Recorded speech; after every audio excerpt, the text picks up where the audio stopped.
Hey everyone, it's Andrew. So this is going to be a video showing you how to replace the air filter on a 2014 Jeep Patriot, which is this car right here. Before we start, if you could hit the like and subscribe button, that'd be awesome.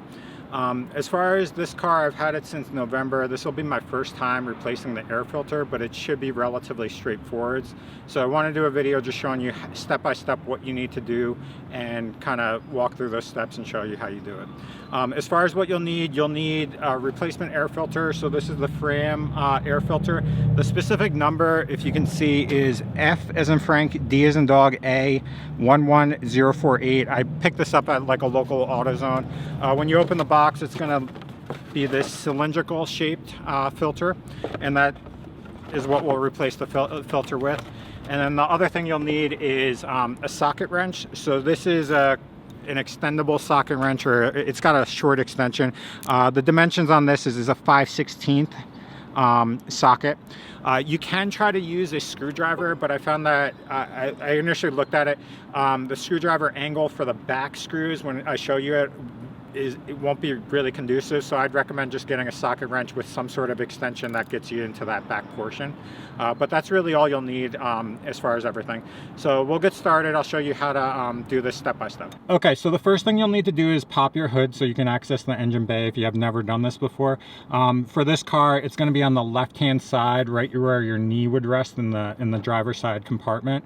And so you just hit this latch, and then you'll go out to the front of the car and lift the hood up. Once you release the engine compartment, it'll lift up the hood slightly. There's going to be a mechanism right underneath this Jeep logo that you have to push over to the left.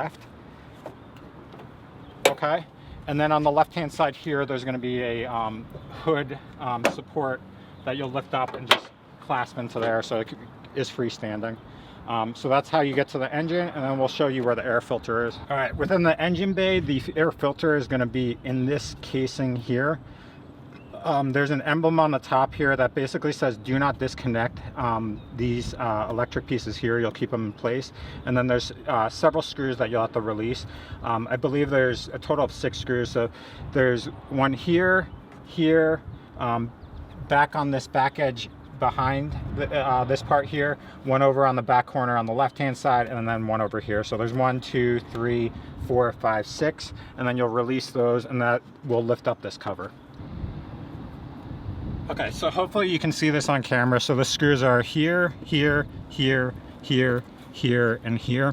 The screws do have a Phillips head screwdriver as well as a flathead screwdriver top on it. However, when I tried the screwdriver one, it seemed like it wasn't going to free up the screws, so I was concerned about potentially stripping them. But the other thing is, as you can tell at this angle here, it's not straight up, so you can't really use a classic screwdriver to get into this corridor and access it. So you need either an screwdriver extension that is curved, which would allow you to access that directly, or you'll need some sort of socket wrench. So I'd recommend just using the socket wrench, which this is the 5/16, and this has this extension here as I discussed earlier. And what you'll do is essentially loosen all these screws and take them off. If you have issues, you might have to use some WD-40 or some sort of lubricant, but it shouldn't be too hard, and we'll just take off all these one by one. Once it frees up, so probably each of these look the same, but essentially it's your like normal screwdriver. So we'll just put these aside, make sure we don't lose them, and then we'll take off all these.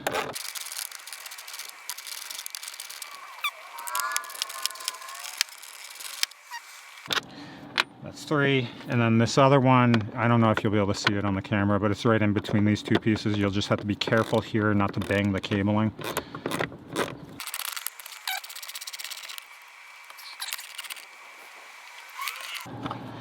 That's 4, and then the back ones here are directly over where the brake fluid is, so you have to kind of slide it on, and then just be careful here. And it's a little bit tighter space, but you just kind of loosen them up and go that route. So that's number 5, and then the last one is on this back corner here, which is a little bit tight, but you shouldn't have any issues as far as getting in here. There you go.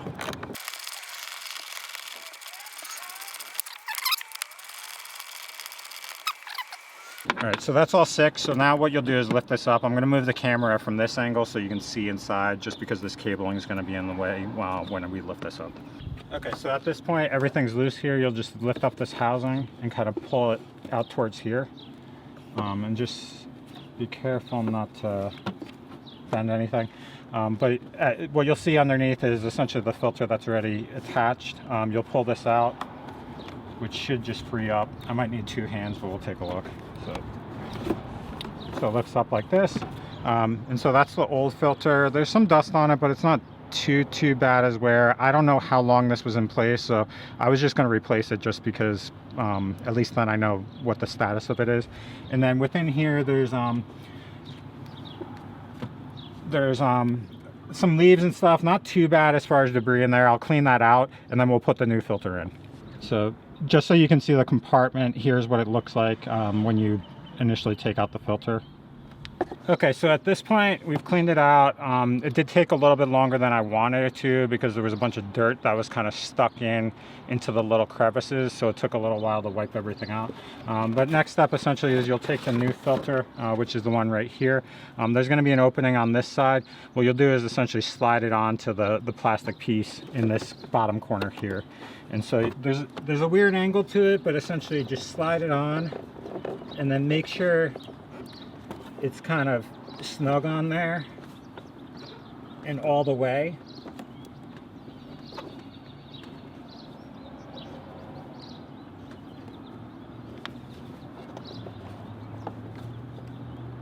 I'm just making sure it's all the way flush.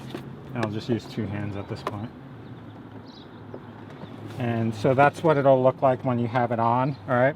And then you'll just basically make sure it's seated right. Yep, so you're good there. And then you'll just basically put the top back on here and then put all the screws on.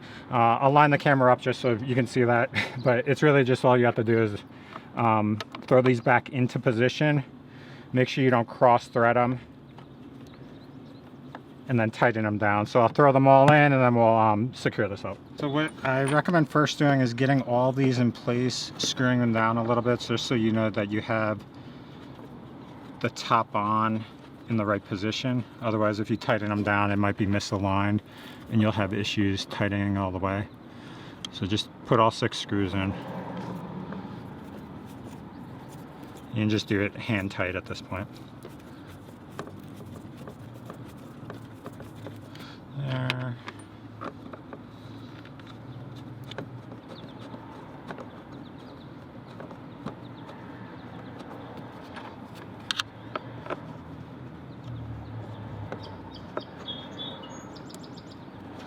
These back ones are a little bit of a different angle, so I'm just making sure I don't cross thread it. So that one's good there. Yep. And then the last one's over here. There's that one's a kind of weird angle too. Just make sure it's hand tight and not cross threaded. And then you'll take the socket wrench and then just switch it into going clockwise, and you'll just tighten each of these down.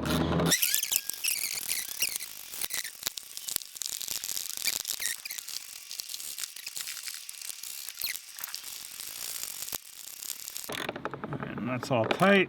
And then what I do always at the end of something like this is I just double check, make sure that they're all snug, just because you might have a little bit of misalignment when you're putting these on. But it shouldn't be too much. Yep. There.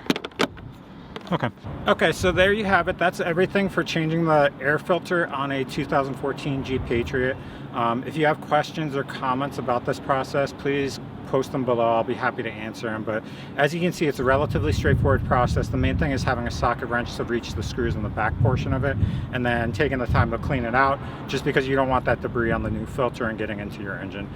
So please post any comments below, and please like and subscribe, and thanks for watching my video.